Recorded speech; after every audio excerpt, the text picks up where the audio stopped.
खेत में? जी दोनों तरफ से है।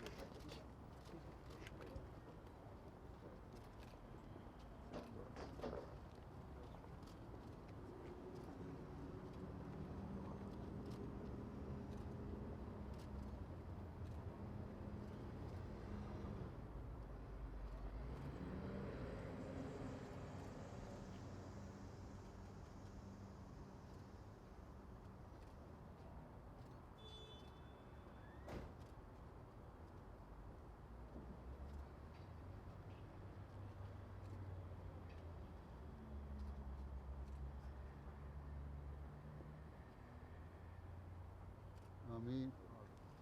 जरूरिया और फूल भेजे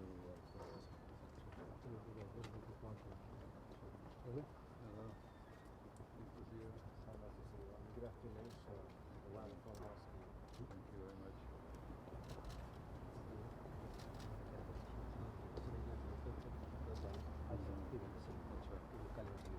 इलेक्शन के बाद जाना है।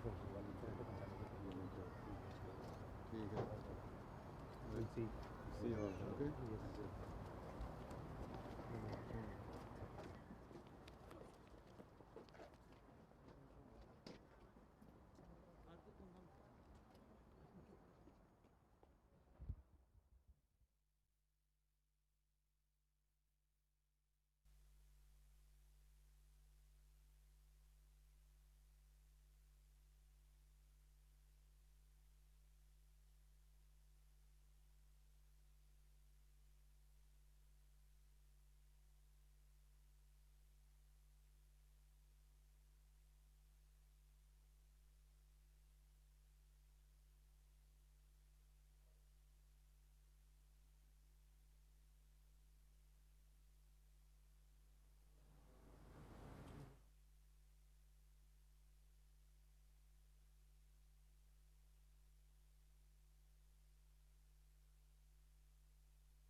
अज़ान।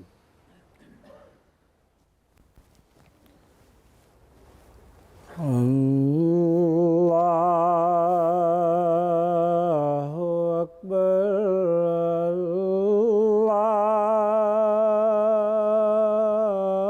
अल्लाहु अकबर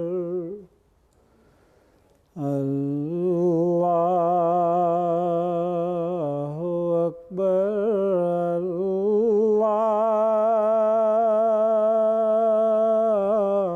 अल्लाहु अकबर अशहदु अल्ला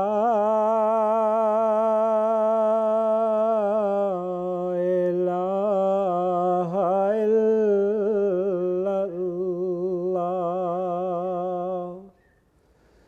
अशहदु अल्ला इलाहा इल्लल्लाह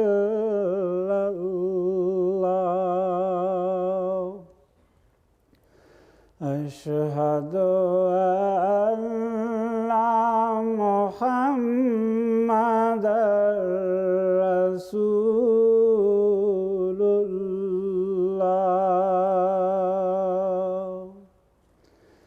अशहदु अन्ना मुहम्मदर रसूलुल्लाह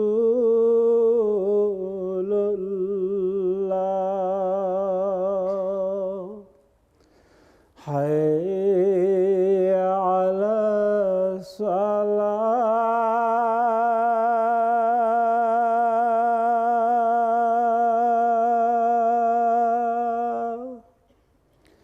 hayya ala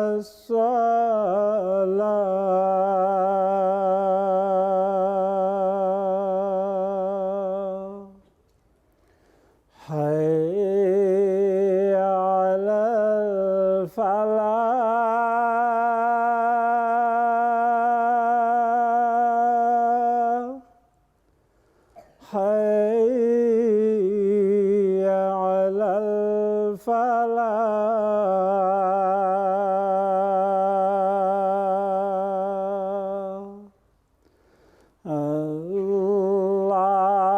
الله أكبر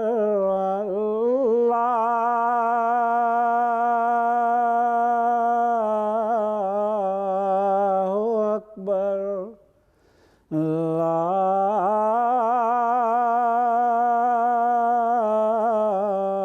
إله إلا الله.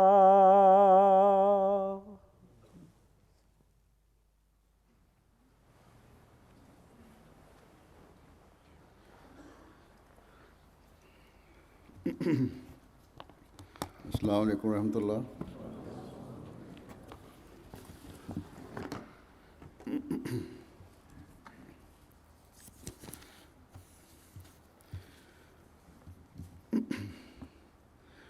أشهد أن لا إله إلا الله وحده لا شريك له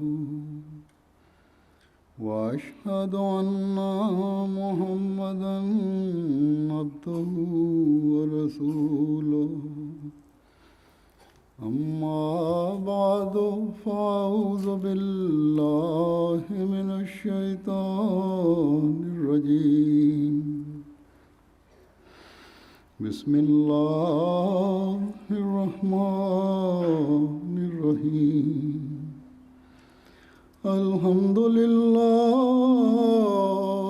رب العالمين الرحمن الرحيم مالك يوم الدين إياك نعبد وإياك نستعين اهدنا الصراط المستقيم صراط الذين أنعمت عليهم غير المغضوب عليهم ولا الضالين.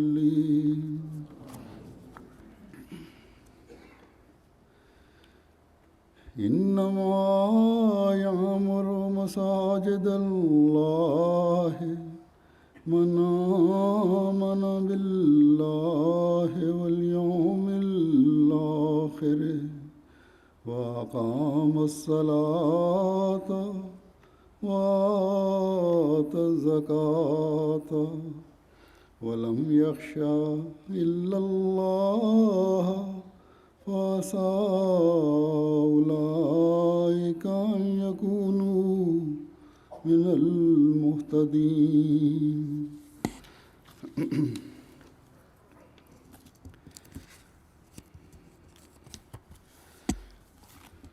अल्हम्दुलिल्लाह সকল প্রশংসা মহান আল্লাহর। लंबे इंतज़ार के बाद আজ দীর্ঘ প্রতীক্ষার পর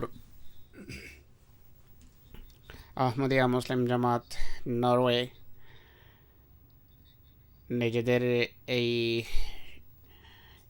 নয়নাভিরাম সুন্দর মসজিদের উদ্বোধনের সুযোগ হচ্ছে। যেভাবে মসজিদ নির্মাণে দীর্ঘ সময় লেগেছে, ঠিক সেভাবে কতক প্রতিবন্ধকতার কারণে এর প্রথাগত উদ্বোধনের জন্য আপনাদেরকে কিছু অপেক্ষা করতে হয়েছে। কিন্তু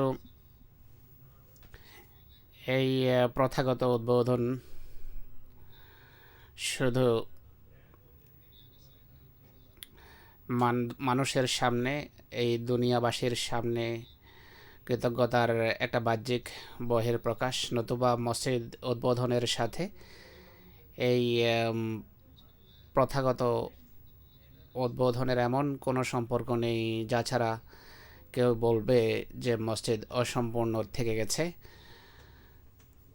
তাই আজ আমার এখানে আগমন, জুমার নামাজ পড়ানো, খুতবা প্রদান এবং অতিথিদের সাথে সন্ধ্যায় মসজিদের উদ্বোধনী অনুষ্ঠানে অংশ নেয়া, সেই অনুগ্রহের কৃতজ্ঞতা স্বরূপ হবে যা আল্লাহ তাআলা জামাতে আহমদিয়া নরয়ের উপরে মসজিদের আকারে করেছেন। খোদার নির্দেশ হলো তার নিয়ামত রাজিকে, অনুগ্রহ রাজিকে কৃতজ্ঞতার মাধ্যমে প্রকাশ করো, যেন মোমেনের হৃদয় থেকে খোদা তাআলার জন্য বা মোমেনের হৃদয়ে খোদা তাআলার যে কৃতজ্ঞতার প্রেরণা সৃষ্টি হয় তার বহির্প্রকাশের ফলশ্রুতিতে খোদা তাআলা আমাদেরকে অধিক ফজল, কৃপা এবং অনুগ্রহ রাজের উত্তরাধিকারী করেন। একটি কৃতজ্ঞতা হবে মসজিদ আবাদ করা বা আবাদ করার মাধ্যমে, আর অপর কৃতজ্ঞতা সেই বাহ্যিক আচার অনুষ্ঠানের মাধ্যমে প্রকাশ পাবে, যা যেমন দৃষ্টান্তস্বরূপ মেহমানদের এখানে আসা, উদ্বোধন বা তাদের অভ্যর্থনা জ্ঞাপন। কিন্তু মসজিদের জন্য প্রকৃত কৃতজ্ঞতা হলো মসজিদ আবাদ করার দায়িত্ব সঠিক অর্থে পালন করা।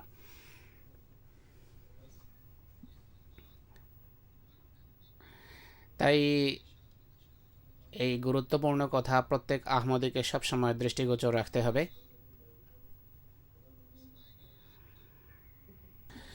আর এই দায়িত্ব যদি পালিত হয় তাহলে আল্লাহ তাআলা এই দায়িত্ব পালনের কারণে অসাধারণ প্রতিদান দিয়ে থাকেন। তা প্রতিদান শূন্য থাকে না, আর এই প্রতিদান এত বেশি হয়ে থাকে যে পৃথিবীতে মানুষ তা ভাবতেও পারে না। একটি হাদিসে যারা মসজিদ আবাদ রাখার জন্য, মসজিদের সাথে সংশ্লিষ্ট দায়িত্ব পালনের জন্য সেখানে যায়, তাদের কথা এভাবে উল্লেখ করা হয়েছে। হযরত আবু হুরায়রা রাদিয়াল্লাহু আনহু বর্ণনা করেন যে রাসূলুল্লাহ সাল্লাল্লাহু আলাইহি সাল্লাম বলেছেন যে সকাল সন্ধ্যা মসজিদে যায়, আল্লাহ তাআলা তার জন্য জান্নাতে নিজের পক্ষ থেকে আতিথেয়তার ব্যবস্থা করেন বা আতিথেয়তার প্রস্তুতি নেন।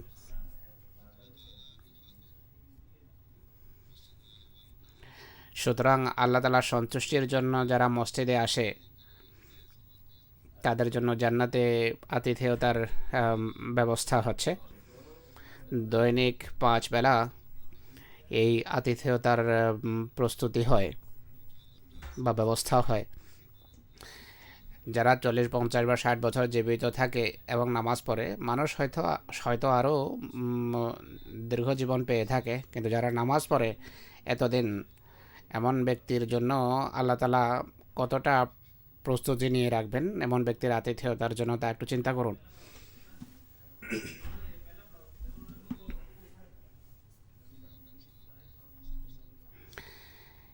এই প্রস্তুতির কথা একজন মানুষ কল্পনাও করতে পারে না।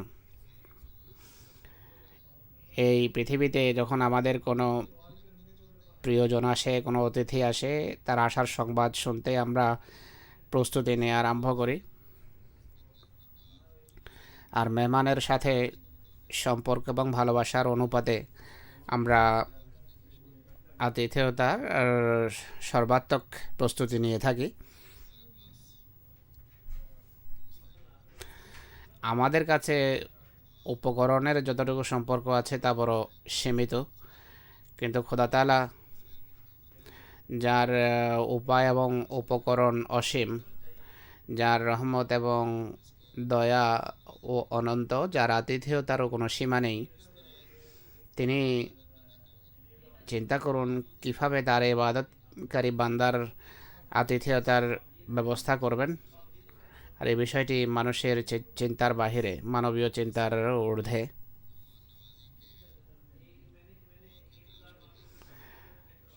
এমন আতিথেয়তারই সুযোগ আমাদের সন্ধান করা উচিত, এমন আতিথ্যের সন্ধান করা উচিত। আমি আশা করব এখানে বসবাসকারী প্রতিটি আহমদী এই চেতনার সাথে এই মসজিদের সাথে সংশ্লিষ্ট নিজ দায়িত্ব পালন করবে ইনশাআল্লাহ। যেন এই দায়িত্ব পালন যেখানে খোদা তাআলার সাথে সম্পর্ককে দৃঢ় করবে বা দৃঢ়তার কারণ হবে, সেখানে আপন পর সকলের অধিকার প্রদানের প্রতিও মনোযোগী করবে। এক কথায় বলা যায় যে একজন মোমেন পরকালের জান্নাতের জন্য এই পৃথিবীকেও জান্নাতে রূপান্তরিত করার চেষ্টা অব্যাহত রাখে। আমি যে বলেছি যে বাহ্যিক বা আক্ষরিক অর্থেও কৃতজ্ঞতা প্রকাশ করা আবশ্যক। এই বাহ্যিক কৃতজ্ঞতা সেই আকর্ষণীয় সমাজ গঠনের একটি প্রচেষ্টা যা এই পৃথিবীকেও জান্নাত প্রতিম করবে। গত দুদিন ধরে রেডিও, টেলিভিশন এবং বিভিন্ন সাংবাদিক বিভিন্ন সময় আমার সাক্ষাৎকার নিয়েছে, ইন্টারভিউ নিয়েছে। বিবিধ প্রশ্ন ছাড়াও প্রত্যেক ব্যক্তির এ বিষয়ে আগ্রহ ছিল। তারা এই প্রশ্ন করেছে যে মসজিদের উদ্দেশ্য কী, কেন মসজিদ নির্মাণ করেছেন।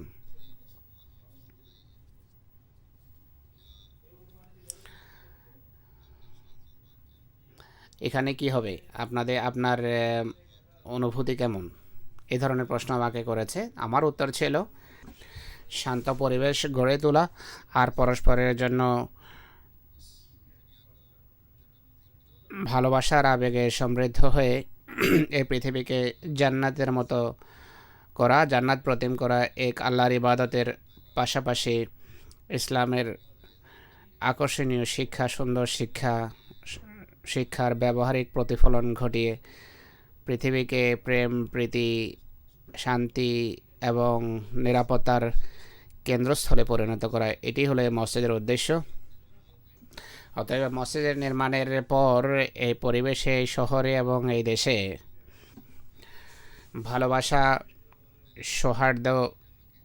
ভালোবাসা এবং সৌহার্দ্যে পরিবেশকে সমৃদ্ধ করার দায়িত্ব পূর্বের তুলনায় এখানকার আহমদীদের উপর অধিক বর্তাবে। প্রচার মাধ্যমের এখানে আসা, সাক্ষাৎকার নেয়া, পত্রপত্রিকা, রেডিও, টেলিভিশনের এই মসজিদের নির্মাণের ইতিবাচক উল্লেখ, আমি যেভাবে বলেছি যে আমাদেরকে অধিক কৃতজ্ঞতার প্রতি নিয়ে যায় এবং আমাদের দৃষ্টি কৃতজ্ঞতার দিকে অধিক নিবদ্ধ করে, এবং তাই হওয়া উচিত। খোদা তাআলা আপনাদের ত্যাগ এবং কোরবানির প্রতিদান এভাবে দিয়েছেন যে প্রচার মাধ্যমের মনোযোগ আপনাদের প্রতি আকৃষ্ট হয়েছে। আর মোটের উপর জামাত এবং মসজিদের তারা ইতিবাচক উল্লেখ করেছে, পজিটিভ উল্লেখ এসেছে। তাই জামাতের নিষ্ঠাবান সদস্যদের ত্যাগ এবং কোরবানির উল্লেখ পুনরায় কৃতজ্ঞতার দিকে তাদের মনোযোগ নিবদ্ধ করে। আর এই কৃতজ্ঞতা প্রকাশের মাধ্যমে মানুষ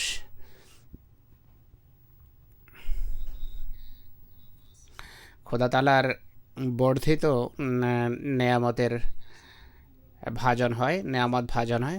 তো এক কথায় বলা যায় যে এটি কল্যাণের এমন এক পরিধি যা শুধু নিজ পরিধিতেই সীমিত থাকে না, বরং ঢেউয়ের বৃত্তের ন্যায় তা ক্রমপ্রসারমান থাকে। পানিতে যদি আপনি ঢিল ছোড়েন বা পাথর ছোড়েন, একটা বৃত্ত সৃষ্টি হয়, ছোট বৃত্ত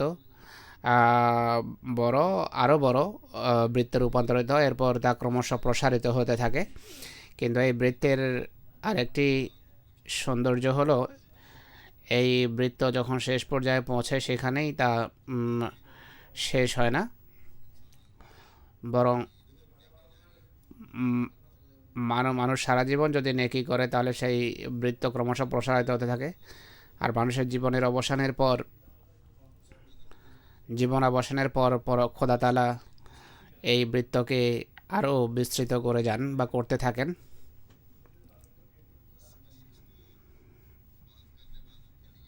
তাই এই মসজিদ আবাদকারীদের জন্য অশেষ ফজল, অনুগ্রহ এবং কৃপার উপকরণ নিয়ে এসেছে। আর আমরা যত মসজিদ নির্মাণ করি সব মসজিদের এটি উদ্দেশ্য, আর তা অনন্ত ফজল এবং কৃপা নিয়েই সেই মসজিদের আসা উচিত। এখন এই কৃপা এবং এই কল্যাণ রাজিকে ঘরে উঠানো এটি এখানকার আহমদীদের কাজ। যত শ্রম দিয়ে, যত আন্তরিকতার সাথে এই কৃপাকে গুটানোর বা ঘরে ওঠানোর চেষ্টা করবেন, ততই আপনি কৃপাভাজন হবেন। কোরআনে মসজিদ যারা আবাদ করে তাদের উল্লেখ সেই আয়াতে এসেছে, যা আমি আজকে তেলাওয়াত করেছি। এই আয়াতের অনুবাদ হলো, আল্লাহ তাআলার মসজিদ কেবল তারাই আবাদ করে যারা আল্লাহর সত্তায় ঈমান রাখে এবং পরকালে ঈমান রাখে, আর নামাজ কায়েম করে, যাকাত দেয়, আর খোদা ছাড়া অন্য কাউকে তারা ভয় করে না। অচিরেই এরা হেদায়েত প্রাপ্তদের অন্তর্ভুক্ত বা হেদায়েত প্রাপ্তদের ভিতর গণ্য হবে। তো খোদা তাআলার সত্তায় ঈমান এটি হলো সর্বপ্রথম এবং সবচেয়ে গুরুত্বপূর্ণ শর্ত। শুধু মৌখিকভাবে ঈমানের দাবি করা যথেষ্ট নয়, বরং আল্লাহ তাআলা ঈমান এবং মোমেনের কিছু লক্ষণাবলী বর্ণনা করেছেন। শুধু ইসলাম গ্রহণের ফলেই কেউ মোমেন হয়ে যায় না। যতদিন মোমেন সুলভ কাজের ব্যাপারে মানুষ সচেষ্ট না হবে। আরবের মরুবাসী বেদুইনরা এসে যখন বলতো যে আমরা ঈমান আনলাম, আল্লাহ তাআলা রাসূলুল্লাহ সাল্লাল্লাহু আলাইহি ওয়াসাল্লামকে সম্বোধন করে বলেন, কুল লাম তুমিনু ওয়ালাকিন কুলু আসলামনা। এ দাবি করো না যে আমরা ঈমান এনেছি, বরং এ কথা বলো যে আমরা বাহ্যত ইসলাম গ্রহণ করেছি, আনুগত্য করলাম।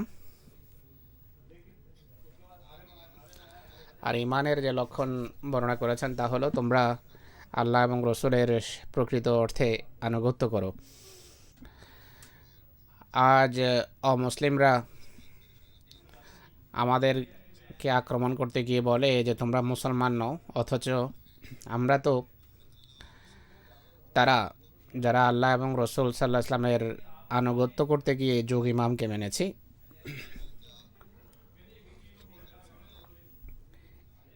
এই কামেল আনুগত্য আমাদেরকে সত্যিকার মুসলমান এবং প্রকৃত মোমেন বানায়। যদিও অন্যান্য ফেরকা আমাদেরকে অমুসলিম বলতে পারে, কিন্তু এই আনুগত্যের কারণে, খোদা এবং রসুলের নির্দেশ মানার কারণে আমরাই প্রকৃত মোমেন। আজ আহমদীদেরকে জুলম এবং অত্যাচারের লক্ষ্যে পরিণত করা হয়। তা সত্ত্বেও আহমদীরা আহমদিয়ত পরিত্যাগ করে না। তাই প্রশ্ন দাঁড়ায় যে প্রকৃত মুসলমান কি আমরা নাকি অন্যরা? আমরা কখনো কোনো কলেমা পাঠককে বা কলমা পাঠকারীকে অমুসলিম বলি না, কিন্তু আমরা এই কথা অবশ্যই বলি যে কোরআনে প্রকৃত মুসলমান তাকে আখ্যা দেওয়া হয়েছে যে সকল অর্থে আনুগত্য করে নিজের ঈমানকে দৃঢ় করার চেষ্টা করে, আর সেই দৃঢ়তা লাভ করতে থাকেন। তার প্রতিটি দিন ঈমান বৃদ্ধির কারণ হয়। যতদিন এই চেষ্টা আমরা অব্যাহত রাখব, পুণ্যের ক্ষেত্রে অগ্রগামী হওয়ার চেষ্টা জারি রাখব, আল্লাহ এবং রসুল নির্দেশিত পথে চলার চেষ্টা করব, আমরা মোমেন এবং প্রকৃত মুসলমানের শ্রেণীভুক্ত হব। তাই কোনো মৌলবি, মুফতি বা কোনো সরকারের ফতোয়া বা সিদ্ধান্ত আমাদের মোমেন বা প্রকৃত মুসলমান হওয়ার সনদ দেবেন বা সার্টিফিকেট দেবেন। আর কারো সনদের আমাদের প্রয়োজনও নেই এবং সনদের আমাদের দরকার নেই।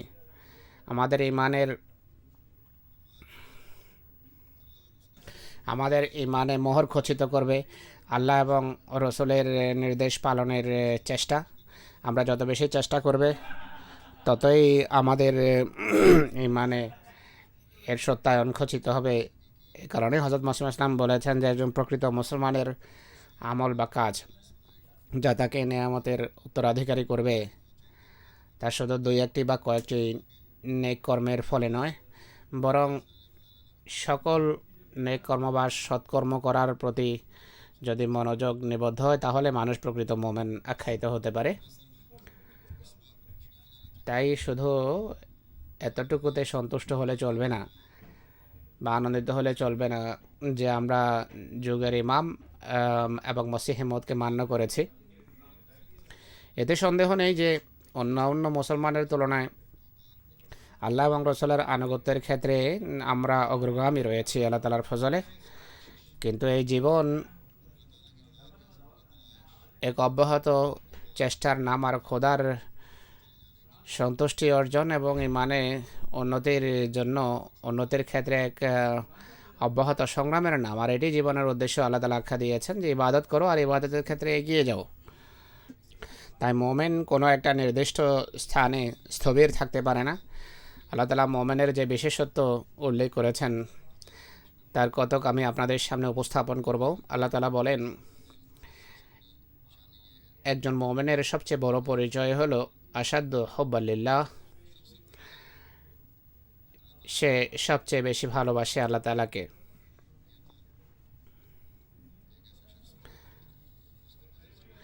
এমন এক ব্যক্তি যার ধর্মের সাথে কোনো সম্পর্ক নেই, সেও জানে যে যার প্রতি প্রগাঢ় ভালোবাসা থাকে তার জন্য মানুষ এমন কোনো কর্ম নেই যা করে না।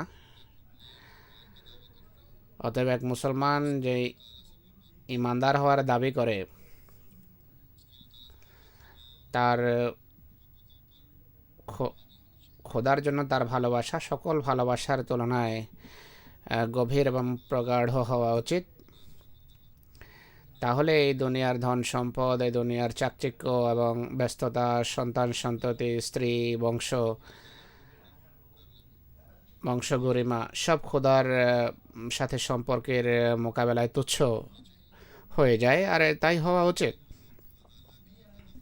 খোদার সত্তার খাতিরে এই ভালোবাসা যদি হৃদয়ে সৃষ্টি হয় তাহলে এমন ব্যক্তির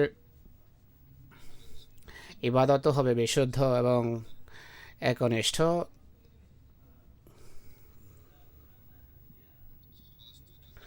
তার ইবাদতের প্রতি বিশেষ মনোযোগ থাকবে।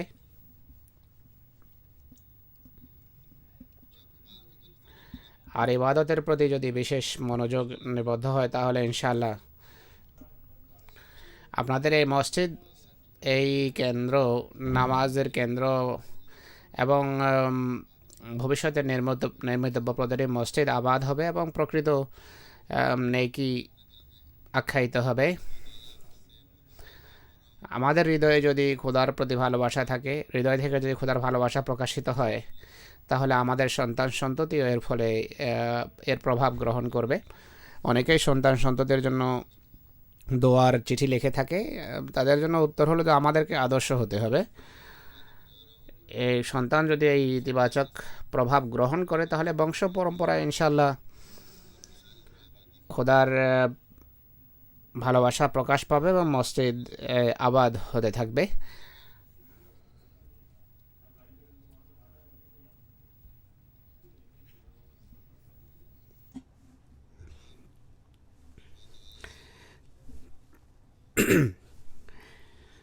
যেখানে আমরা নিজেদের মাঝে আল্লাহর ভালোবাসা সৃষ্টি করব এবং সে ভালোবাসার চেষ্টা করব, সেখানে আমাদের সন্তান সন্ততি এবং পরবর্তী প্রজন্মকেও খোদাপ্রেমের স্বাদ দেয়ার বা আস্বাদন করানো আমাদের জন্য অবশ্য কর্তব্য। আর এটি যদি আমরা করতে পারি তাহলে আমাদের এই বিরোধীরা এবং তাদের বিরোধিতা এমনিতেই অপমৃত্যুর শিকার হবে। কেননা বান্দা আল্লাহর প্রতি ভালোবাসা প্রকাশ করলে আল্লাহ সেই বান্দার প্রতি অধিক ভালোবাসা প্রকাশ করেন, আর তিনি তার বান্দার অভিভাবক ও বন্ধু হয়ে যান।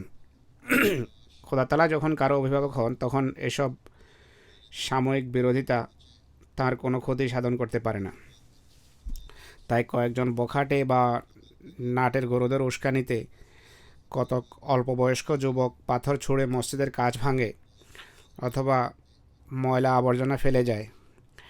একদিন এরা হয়তো নিজেরাই ক্লান্ত হয়ে এমন কাজ পরিহার করবে বা আল্লাহর সাথে আপনাদের সম্পর্ক দেখে তাদের মধ্যে যারা সৎ প্রবৃত্তির তারা আপনাদের অন্তর্ভুক্ত হয়ে যাবে ইনশাল্লাহ।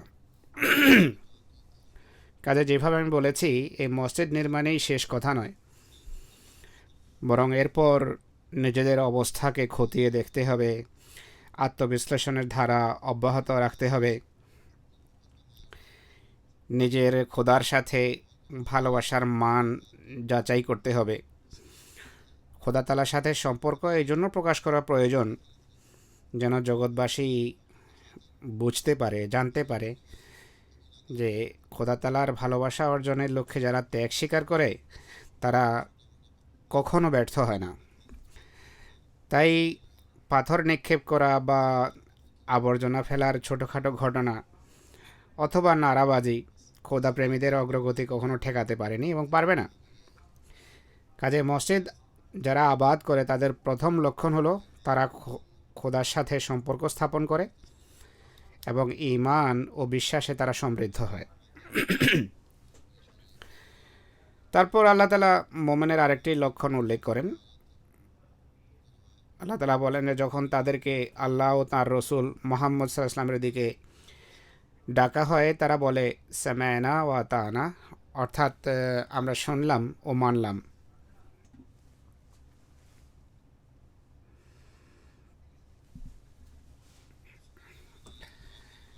সামা'না ওয়া আতা'না উত্তর যারা দেয় তাদের সম্পর্কে আল্লাহ বলছেন যে উলাইকা হুমুল মুফলিহুন, এরাই সফলকাম বা এরাই সফল হয়। তাই শোনার সাথে সাথে আনুগত্য করার প্রতিফল হলো সফলতা। আল্লাহ রসুলের নামে প্রদত্ত নির্দেশ শুনলেই সফলতা আসে। আর এই শোনা এবং মান্য করা সেই সব বিষয়ের সাথে সম্পর্ক রাখে যা করার বা যা থেকে বিরত থাকার কথা পবিত্র কোরআনে উল্লেখ আছে। দৃষ্টান্তস্বরূপ কোরআন বলে যে আমানতের সঠিক রক্ষণাবেক্ষণ করো বা গচ্ছিত সম্পদ সঠিক রক্ষণাবেক্ষণ করো বা অর্পিত দায়িত্ব পালন করো। আপনাদের উপর ন্যস্ত আমানত হলো আপনাদের দায়িত্ব। মানুষের উপর যখন দায়িত্ব অর্পিত হয় সে তা পালনের চেষ্টা করে। আমানত তো সে ধরনের একটি দায়িত্ব তো যা আপনাদের উপর আল্লাহ তাআলা ন্যস্ত করেছেন।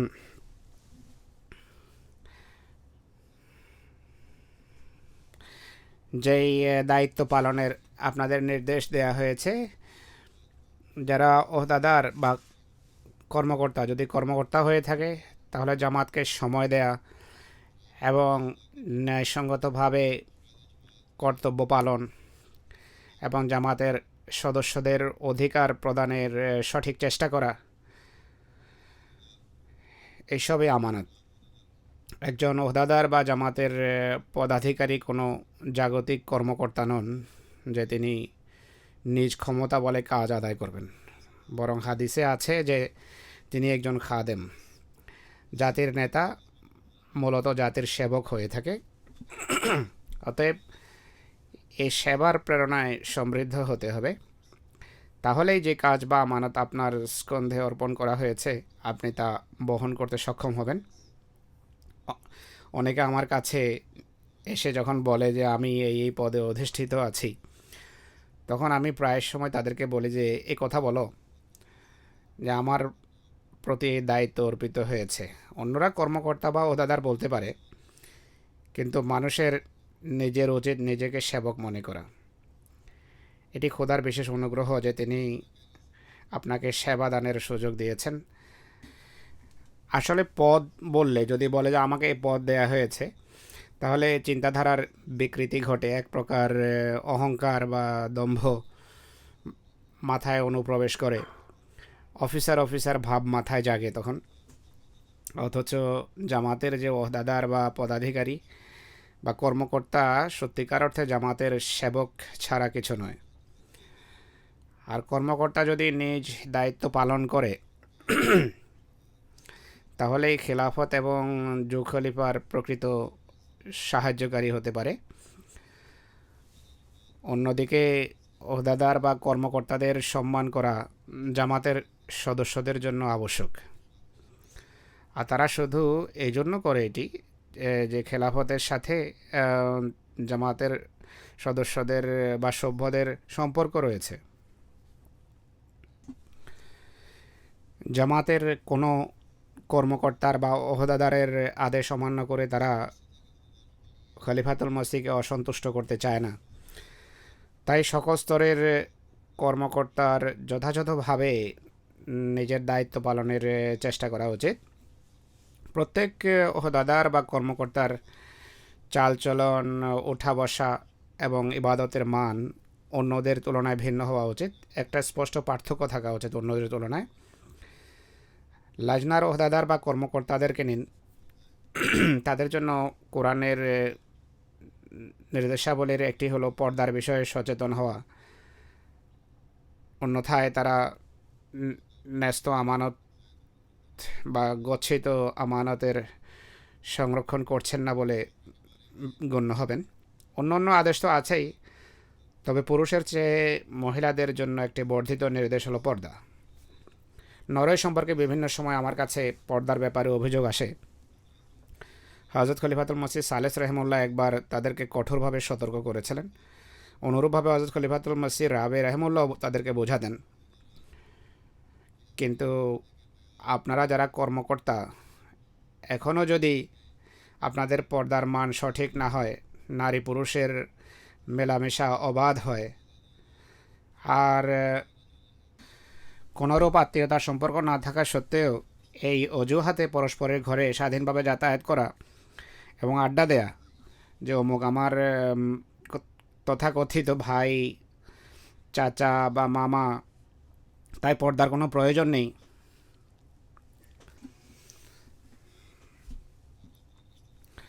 এ ধরনের সম্পর্ক বা অন্য কোনো কৃত্রিম সম্পর্ক গড়তে কোরআন কিন্তু বারণ করে।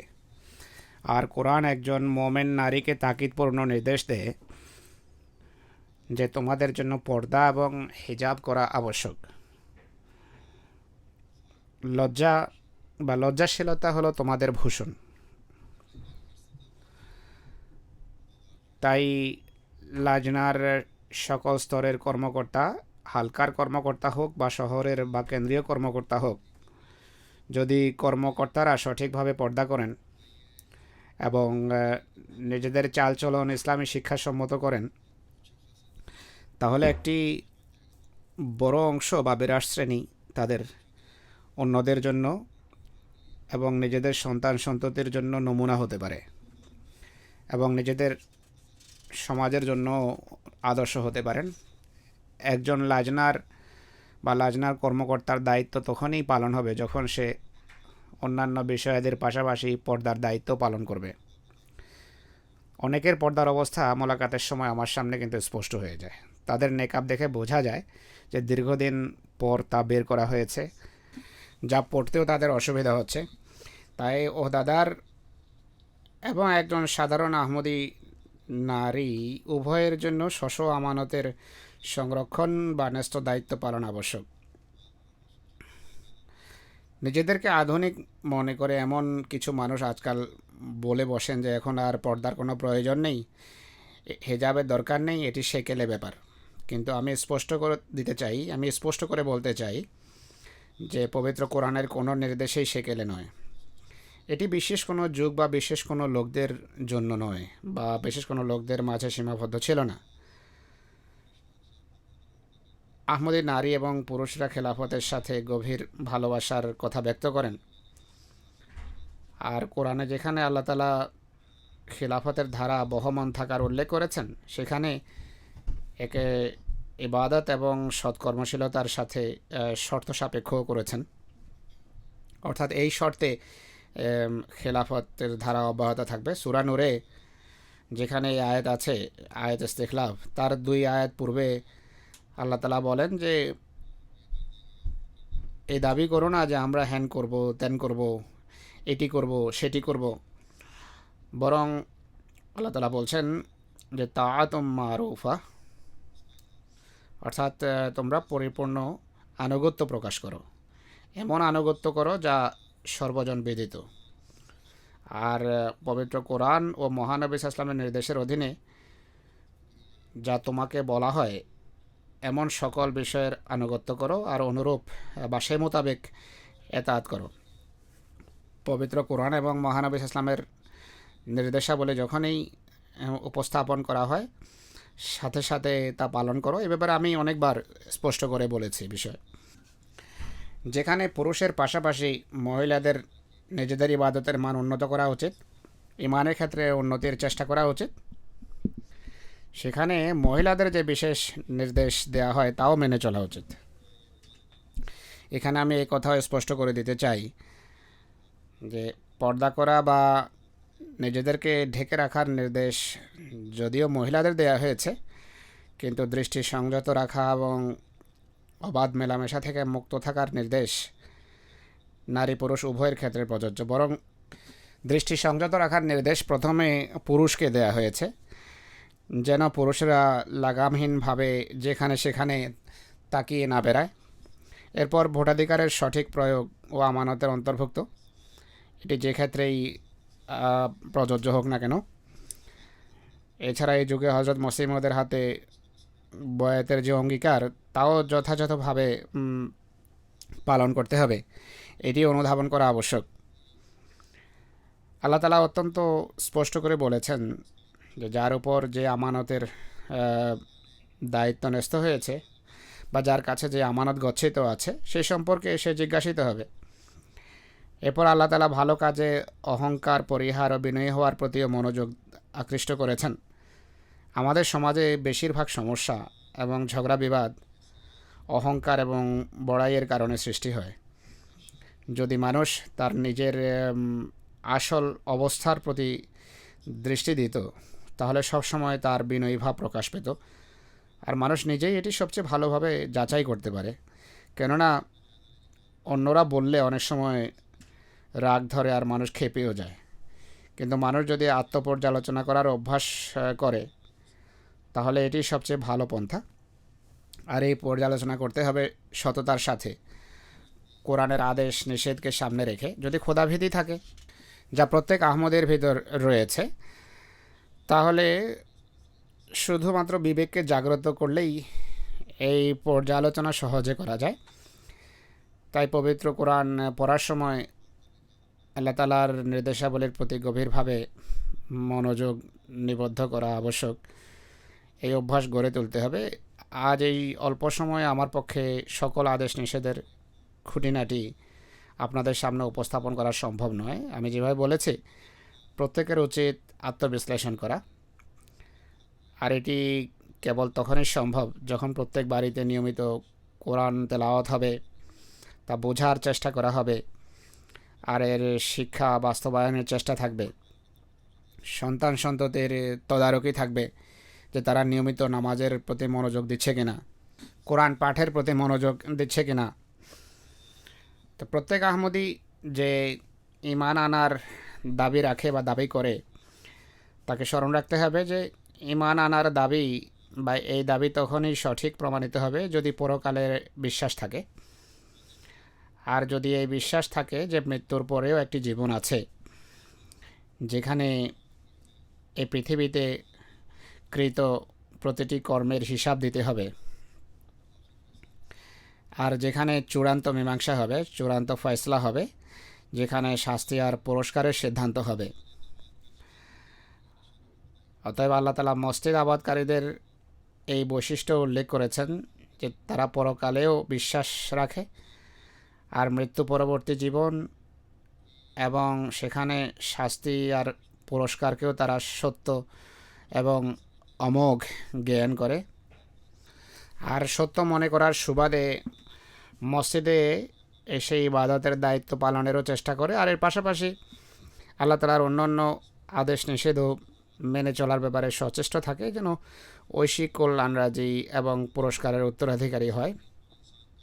আর মানুষের যদি এই দৃঢ় বিশ্বাস থাকে যে পরকালে তাকে জবাবদিহিতার সম্মুখীন হতে হবে, তাহলে মানুষ খাঁটি চিত্তে বিশুদ্ধ চিত্তে আল্লাহ তাআলার সামনে বিনত হয়, পূর্ণ মনোযোগের সাথে সে খোদা তাআলার ইবাদত করবে। হাদিসে আছে যে সর্বোত্তম ইবাদত হলো নামাজ।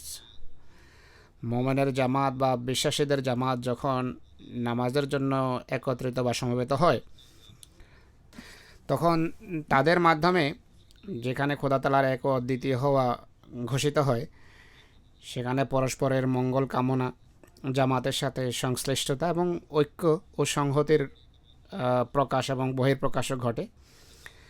এছাড়া সেসব নেক কর্ম বা সৎ কাজের প্রতিও দৃষ্টি নিবদ্ধ হয় যা খোদা তাআলা এবং বান্দার অধিকার প্রদানের সাথে সম্পর্ক রাখে। বিশেষ করে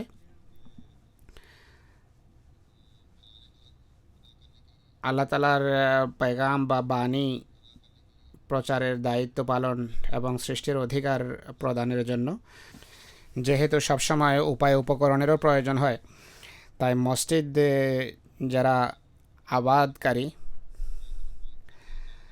তাদের ক্ষেত্রে আল্লাহ তাআলা এই গুরুত্বপূর্ণ কথাটিও উল্লেখ করেছেন যে তারা যাকাত দেয়, অর্থাৎ তারা আর্থিক ত্যাগ স্বীকার করে সম্পদ নিজেদের হাতেই শুধু গচ্ছিত রাখে না, বরং ধর্ম ও সৃষ্টির অধিকার প্রদানের জন্য নিজেদের সম্পদ থেকে ব্যয় করে। এখানে যাকাত শব্দ ব্যবহার হয়েছে, কিন্তু অন্য বহু জায়গায় নামাজ কায়েম করার পাশাপাশি সাধারণত আর্থিক কোরবানির কথা বলা হয়েছে, যাতে ধর্মীয় চাহিদা পূরণ হয়, আবার অভাবী ও বঞ্চিতদের অভাবমোচন হয়। তাই মসজিদ নির্মাণ করা এবং মসজিদ তারা আবাদ করে যাদের উঠা বসা, চলাফেরা, শয়ন, জাগরণ আল্লাহ তাআলার সন্তুষ্টির লক্ষ্যে হয়ে থাকে, তাদের হৃদয়ে আল্লাহ তাআলার ভয় থাকে, আল্লাহ তাআলার ভীতি থাকে। আর এটি সেই ভালোবাসার কারণে যা আল্লাহ তাআলার প্রতি তাদের থেকে থাকে। আর এই ভয় এবং ভীতি, খোদা তাআলার এই ভয় তাদেরকে অধিক সৎ কাজে অধিক উৎসাহী করে। এরাই হেদায়েতের উপর প্রতিষ্ঠিত এবং এদেরকে আল্লাহ তাআলা হেদায়েত প্রাপ্তদের অন্তর্ভুক্ত আখ্যা দিয়েছেন। আল্লাহ তাআলার বিশেষ করুণায় নরওয়ের জামাত বিরাট ত্যাগ স্বীকার করেছে। আর মসজিদ নসরের জন্য নরওয়ে জামাত 104 মিলিয়ন ক্রোনে সংগ্রহ করেছে। প্রাথমিকভাবে কেন্দ্র কিছুটা ব্যয় করেছিল, কিছুটা টাকা দিয়েছিল, বাকি অর্থ নরওয়ে জামাত নিজে বহন করেছে।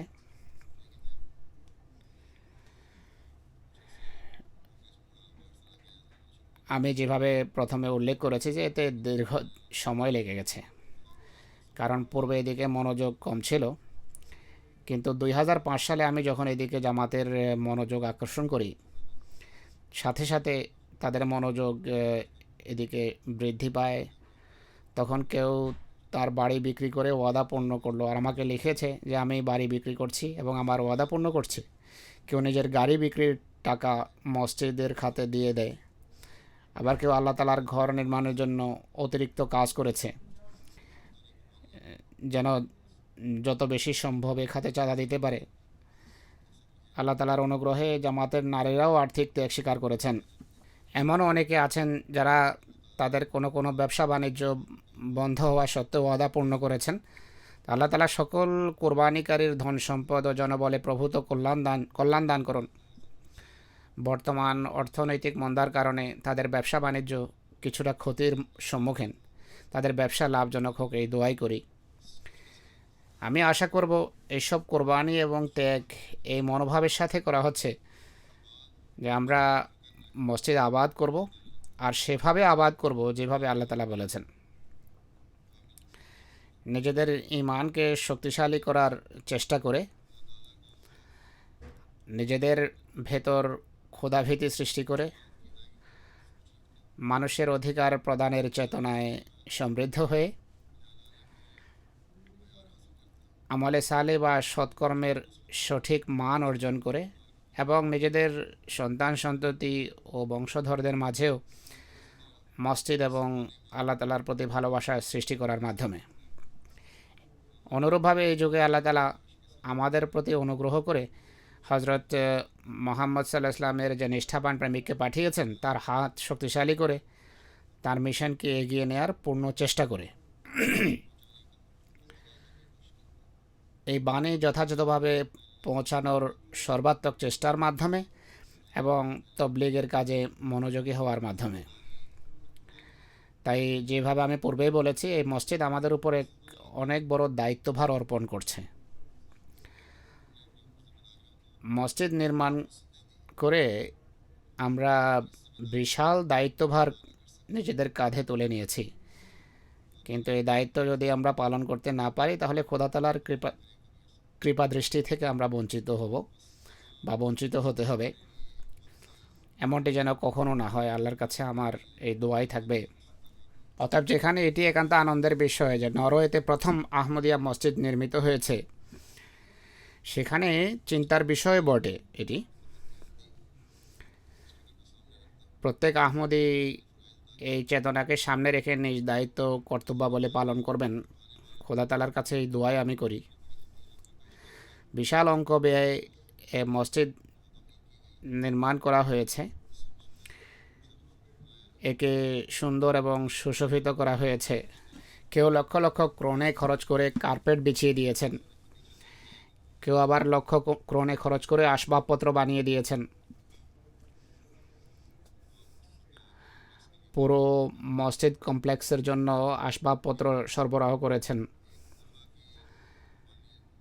এসব ব্যক্তিবর্গের এই যে ত্যাগ, এই যে কোরবানি, এসব যেন একবারকার কোরবানি না হয়, বা একবার ত্যাগ স্বীকার করেই তারা যেন আনন্দে আত্মহারা না হন। শুধু সুন্দর সুন্দর আসবাবপত্র এবং সাজসজ্জাকেই যথেষ্ট মনে করবেন না, বরং এর প্রকৃত সৌন্দর্যকে প্রতিষ্ঠিত করুন, যা 5 বেলার নামাজের মাধ্যমে সৃষ্টি হয়। একবার হযরত মসিহ ইসলামের সামনে মসজিদ নির্মাণের কথা হচ্ছিল। তিনি তখন বলেন যে মসজিদের প্রকৃত সৌন্দর্য অট্টালিকার মাঝে নয় বা বিল্ডিংয়ের মাঝে নয়, বরং সে সকল নামাজের সাথে সম্পর্ক যারা নিষ্ঠার সাথে নামাজ পড়ে, নতুবা এই সকল মসজিদ পরিত্যক্ত পড়ে আছে। অর্থাৎ ওই সময় অনেক মসজিদ পরিত্যক্ত ছিল। মহানবী ইসলামের মসজিদ ছোট ছিল, আর চাল ছিল খেজুর পাতার, আর বৃষ্টি হলে ছাদ চুয়ে পানি পড়তো। মূলত মসজিদের সৌন্দর্য নামাজিদের সাথে সম্পর্কযুক্ত। তো মসিহ ইসলাম বলেন যে মহানবী ইসলামের যুগে দুনিয়ার কীটরা একটি মসজিদ বানিয়েছিল, কিন্তু খোদা তাআলার নির্দেশে তা ভেঙে ফেলা হয়। এই মসজিদের নাম ছিল মসজিদে জিরার, অর্থাৎ কষ্টদায়ক মসজিদ। এই মসজিদকে মাটির সাথে মিশিয়ে দেওয়া হয়েছে।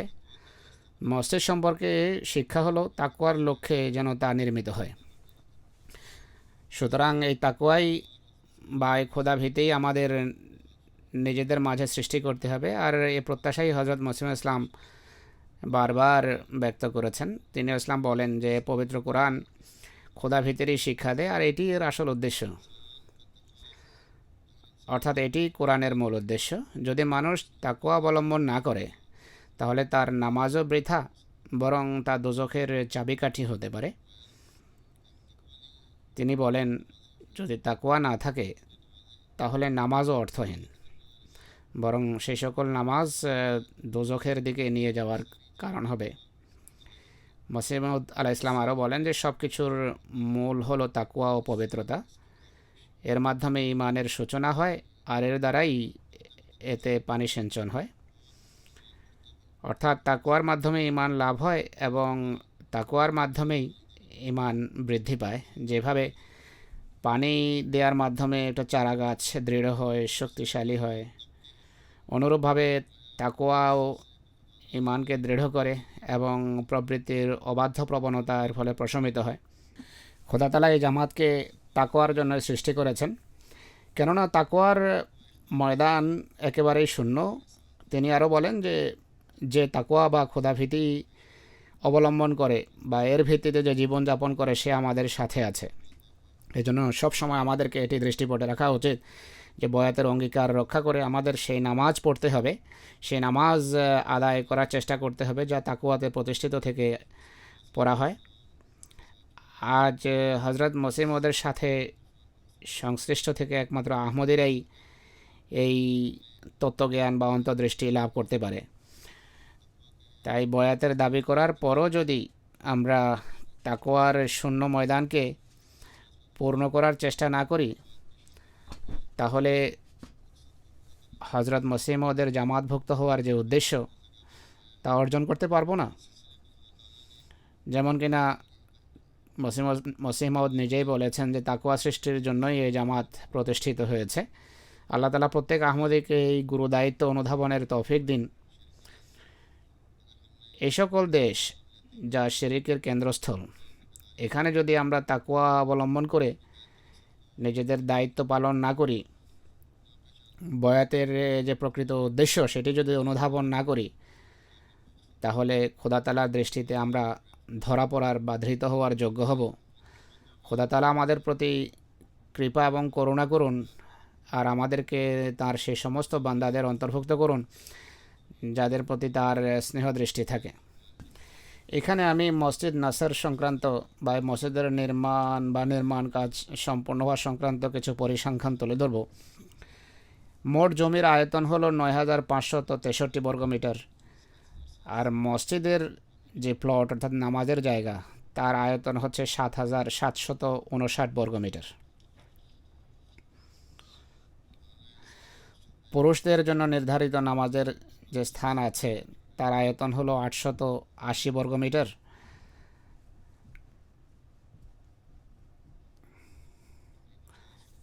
আর এখানে প্রায় ১৪০০ মুসল্লির সংকুলান হতে পারে। গ্যালারির আয়তন হলো ২৯৮ বর্গমিটার, যেখানে ৫০০ ব্যক্তি নামাজ পড়তে পারে। মহিলাদের নামাজ কক্ষে ৮৫০ জন নামাজের সংকুলান রয়েছে। আর নিচে একটি হল নির্মাণ করা হয়েছে যা আসলে সর্বপ্রথম নির্মিত হয়েছিল, আর তা দীর্ঘদিন পরিত্যক্ত ছিল, পরবর্তী নির্মাণের অপেক্ষায় ছিল আসলে এটি। আর এতেও ৮৫০ জন নামাজের ব্যবস্থা আছে।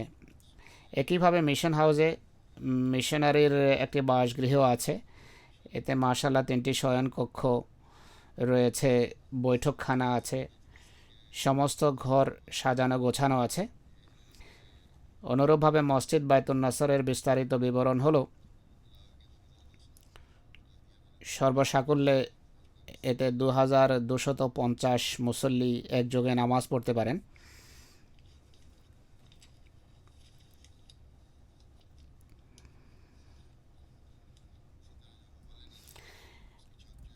একইভাবে নিচে যে হল রয়েছে এর ছাদ টেরেস হিসাবে ব্যবহৃত হচ্ছে। যদি আবহাওয়া ভালো থাকে আর নামাজের আধিক্য হয়, অর্থাৎ অনেক বেশি নামাজে যদি একসময় এসে যায়, তাহলে সেখানেও প্রায় ৮০০ থেকে ১,০০০ মুসল্লি নামাজ পড়তে পারেন। মসজিদের মিনারের উচ্চতা হচ্ছে ২১ মিটার, গম্বুজের উচ্চতা ৫ মিটার।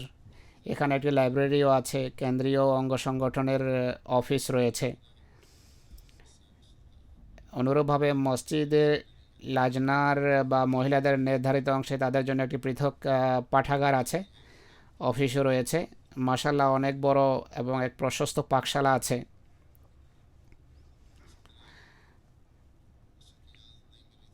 দীর্ঘ সময় থেকে মসজিদ নির্মাণের অনুমতি পাওয়া যাচ্ছিল না। কাউন্সিলের সাথে বোঝাপড়া চলছিল। একদিকে সড়ক নির্মাণের ব্যাপারে মতানৈক্য ছিল, কিন্তু মানুষের সুবিধার্থে আর গণকল্যাণের নিমিত্তে সেটি ফুটপাথ সহ জামাতেই বানিয়ে দিয়েছে। তো মোট কথা আমি যেভাবে বলেছি, সর্বমোট ১০৪ মিলিয়ন ক্রোনে অর্থাৎ ১০,৪০,০০,০০০ স্থানীয় মুদ্রা এতে খরচ হয়েছে। আমাদের মসজিদ অসলো বিমানবন্দর যাওয়ার পথে মূল সড়কের পাশে অবস্থিত এবং শহরে যাওয়া আসার সময় এটি খুব সুন্দর দৃশ্যের অবতারণা করে। এটি E6 মোটরওয়েতে অবস্থিত আমাদের এই মসজিদটি। এই সড়কটি দিয়ে প্রতিদিন ৮০,০০০ যানবাহন চলাচল করে, আর এখানে পাতাল রেল সার্ভিস এবং বাস সার্ভিসও আছে। বলা যায় আল্লাহ তাআলা জামাতকে একটি গুরুত্বপূর্ণ স্থানে এই মসজিদ দিয়েছেন। তো এখানকার আহমদেরা মোটের উপর এটি নির্মাণে যে উচ্ছ্বাস ও আন্তরিকতা দেখিয়েছেন, খোদা করুন একই আবেগ ও নিষ্ঠা যেন এরা আবাদ করার ক্ষেত্রে পরিলক্ষিত হয়। এই মসজিদ অত্রাঞ্চলের মানুষের হৃদয় দুয়ার খোলার মাধ্যম হবে, এই দোয়াই আমি করি। স্থানীয়রা আনন্দিত, কিন্তু যেভাবে আমি পূর্বে বলেছি, এই অঞ্চলের মুসলমানরা মোল্লাদের অন্যায় ও স্বেচ্ছাচারিতামূলক বিভিন্ন অপবাদের কারণে জামাতের বিরোধিতায় সীমাতিক্রম করেছে বা সীমা ছাড়িয়ে গেছে। সে কারণে আমি যেভাবে বলেছি, এই মসজিদ নির্মাণের সময় এখানে ভাঙচুরের অপচেষ্টা হয়েছে, কিন্তু আমরা ধৈর্য দোয়ার মাধ্যমে কাজ নিয়ে থাকি এবং তাই করে যাব ইনশাআল্লাহ। হজরত মোহাম্মদ সাল্লাল্লাহু ইসলামের সাথে সম্পর্কের যারা দাবি করে তাদের জন্য আমরা এই দোয়াই করে যাব যে খোদা তাআলা তাদেরকে সোজা পথের দিকে পরিচালিত করুন, তাদেরকে সত্য পথের দিশা দেন। অমুসলমানদের যতটুকু সম্পর্ক আছে তারা আনন্দিত, কিন্তু আমরা সত্যিকার অর্থে তখন আনন্দিত হব যখন তাদের হৃদয়ে ইসলামের অনিন্দ সুন্দর শিক্ষা গ্রহণের জন্য প্রস্তুত হবে। কিন্তু এই বাণী প্রচার এবং প্রসারের জন্য এবং এই বাণীকে বিস্তৃত করার জন্য আমাদেরকে পূর্ণোদ্যমে চেষ্টা করতে হবে।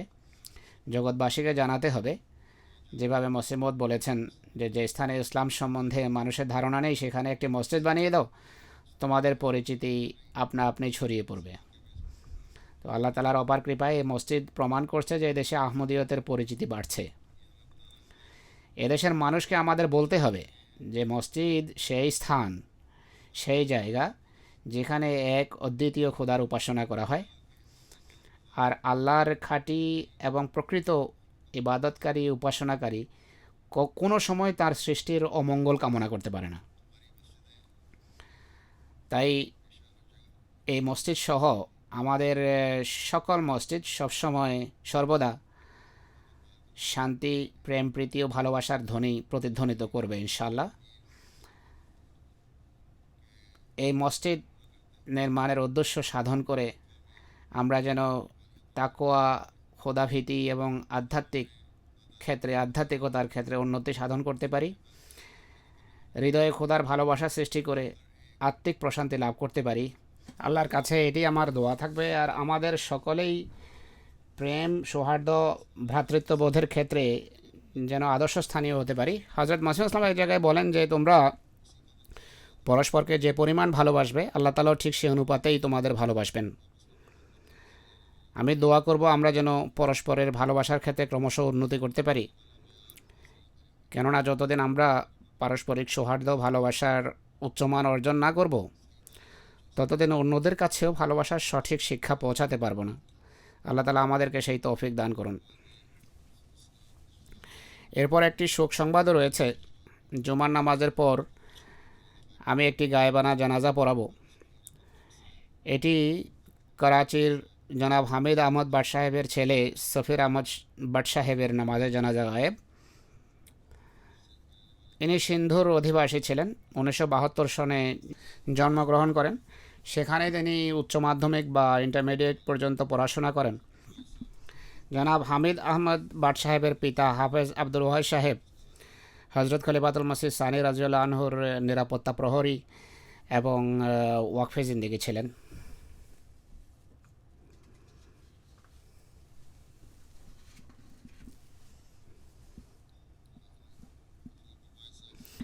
সফির বাট সাহেব হাফেজ আব্দুল ওয়াহিদ সাহেবের পৌত্র ছিলেন, আর তার পিতা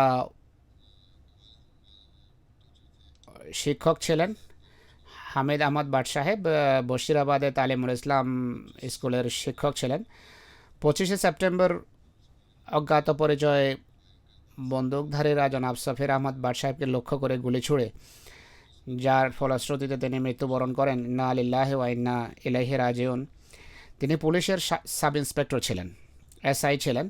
অত্যন্ত বীর এবং সাহসী পুলিশ হিসাবে গণ্য হতেন। একটি ফোন কল আসে, তিনি মোটরসাইকেল যোগে রওনা হন।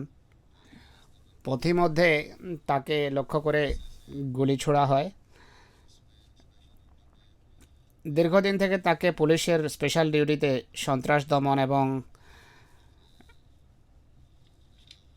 মাদকদ্রব্য বাজারজাতকারীদের বিরুদ্ধে বিশেষ অভিযানে ব্যবহার করা হচ্ছিল। তিনি যথেষ্ট সফলতা লাভ করেছেন। মনে হয় বাহ্যত এই কারণেই তাকে শহীদ করা হয়েছে। খোদা তাআলা তার পদমর্যাদা উন্নীত করুন। একজন আহমদীয়তের কারণেও বা ধর্মের কারণেও পাকিস্তানে শাহাদত বরণ করেন। আর যেই আইনহীনতা বিরাজ করছে সর্বত্র, সে কারণেও আহমদীদের জীবন সেখানে হুমকির সম্মুখীন। এছাড়া সরকারি বিভিন্ন বিভাগে কর্মরত যেসব আহমদী দেশের উন্নতিকল্পে চেষ্টা চালিয়ে যাচ্ছেন, তারা দেশের জন্য প্রাণ বিসর্জন দিচ্ছেন। এরপর এরা অভিযোগ করে যে আহমদীরা দেশের জন্য বা দেশের প্রতি বিশ্বস্ত নয়। যখনই কোনো বিশেষ স্থানে নির্ভীক, সাহসী এবং ন্যায়পরায়ণ মানুষের প্রয়োজন দেখা দেয়, সেখানে আহমদীদেরকেই নিযুক্তি দেওয়া হয়। যাই হোক, ইনি যখন ইন্তেকাল করেন, পুলিশ তাদের রীতি অনুসারে, ঐতিহ্য অনুসারে, ট্রেডিশন অনুসারে সম্মান প্রদান করে তাকে। তার জানাজাও পড়ে। ইনি মসজিদ ছিলেন রাবুয়াতে, তাকে দাফন করা হয়েছে, কবরস্থ করা হয়েছে। কিন্তু মৌলভী ও নামধারী মোল্লারা এই অভিযোগই করে যে আহমদীরা দেশের প্রতি বিশ্বস্ত নয়, অথচ সত্যিকার বিশ্বস্ততার প্রমাণ কেবলমাত্র আহমদীরাই দিয়ে থাকেন। যাই হোক, আমাদের যে দায়িত্ব তা আমরা পালন করে যাব। আল্লাহ তাআলা এদেরকে বিবেক বুদ্ধি দান করুন। খোদা তাআলা মরহুমের পদমর্যাদা উন্নীত করুন। তার ছেলে মেয়ে রয়েছে, আল্লাহ তাআলা তার স্ত্রী এবং সন্তানদেরকে ধৈর্য এবং দৃঢ়তা দান করুন।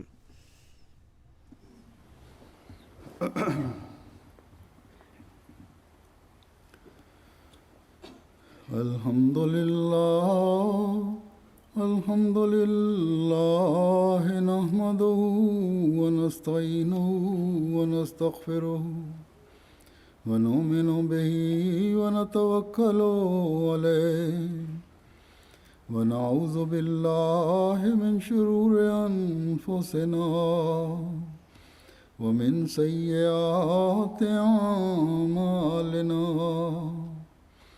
من يهده الله فلا مضل له ومن يضلل فلا هادي له ونشهد أن لا إله إلا الله ونشهد أن محمدا عبده ورسوله. عباد الله رحمكم الله إن الله يأمر بالعدل والإحسان وإيتاء ذي القربى وينهى عن الفحشاء والمنكر والبغي يعظكم لعلكم تذكرون. اذكروا الله يذكركم وادعوه يستجب لكم ولذكر الله أكبر.